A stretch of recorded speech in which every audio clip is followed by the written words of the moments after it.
Project creep. What is it? How do you get some? Take this engine, for instance. I've done nothing to it. It's completely stock.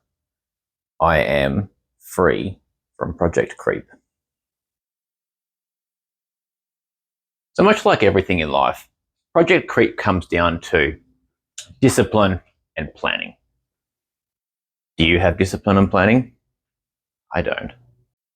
Projects take time, a lot of it, as does innovation, thinking, and planning.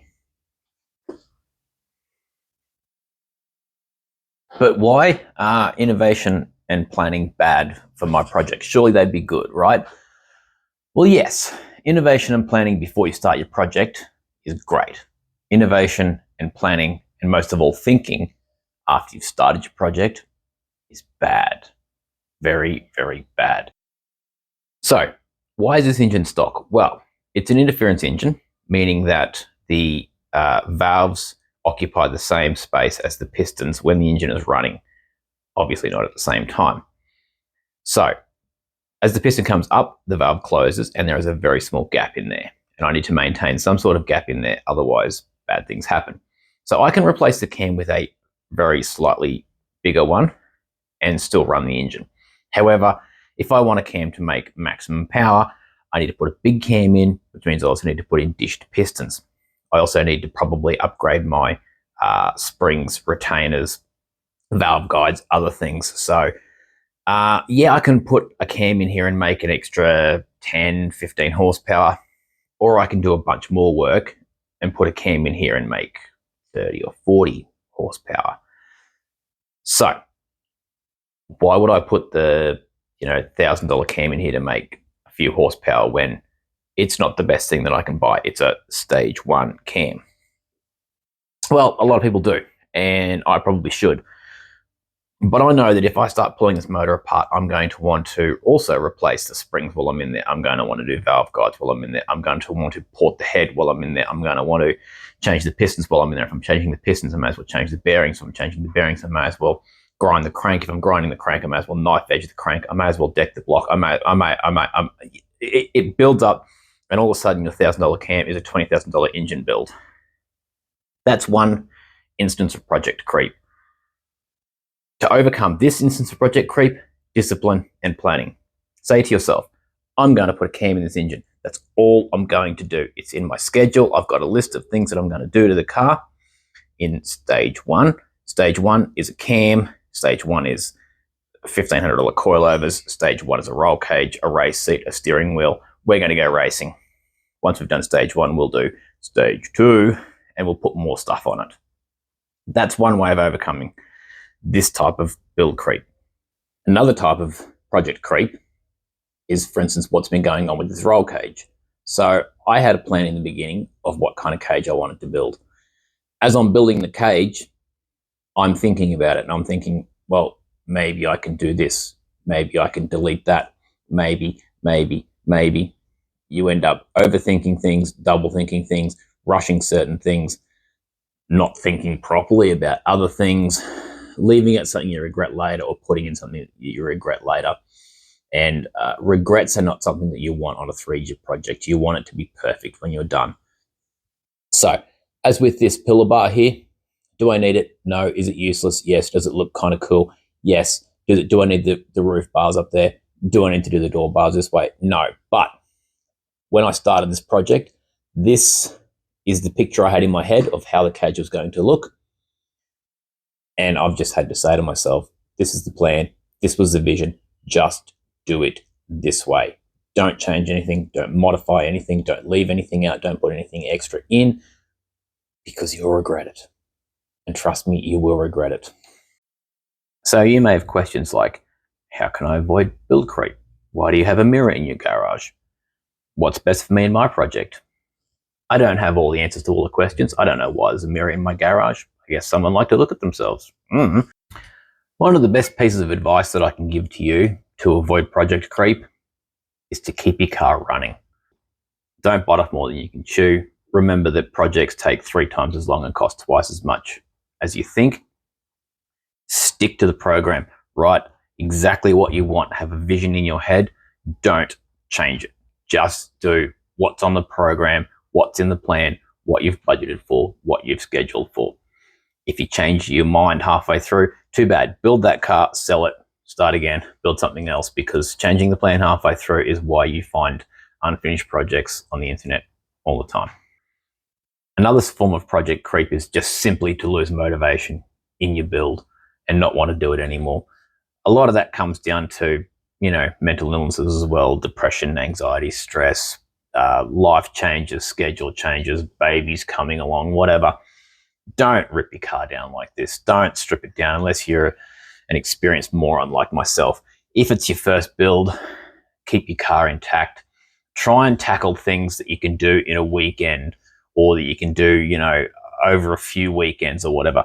But my main piece of advice to you is to keep your car in a state where a few hours work can put it back on the road. So for instance, buy a running driving vehicle, strip the interior, great, car still drives. Do the suspension. You can do that in a day. You can do it in a couple of days, depending on your skill level. But at any time, if anything happens, you fall down and break your leg or whatever, you can sell it as a going car. It just needs to have like an hour's worth of work done to it. If you do decide to do an engine, the reason I bought a 206 is because I can have spare engines lying around, and I can build that engine down there, that one down there, and my car doesn't have to be down for weeks on end.